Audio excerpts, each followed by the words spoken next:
I'm Alex, Fairly Honest Off-Road, and working on putting a Poison Spyder cage, fully welded, in the LJ Rubicon.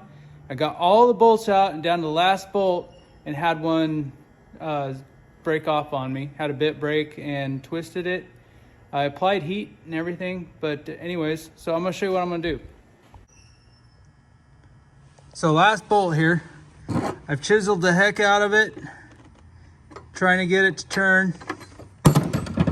So I'm going to weld that bolt on right there, and then I'm going to hit it with the impact. Well, that went better than I thought it would, so hit that thumbs up, follow us for more tips and tricks, and to see this LJ come together.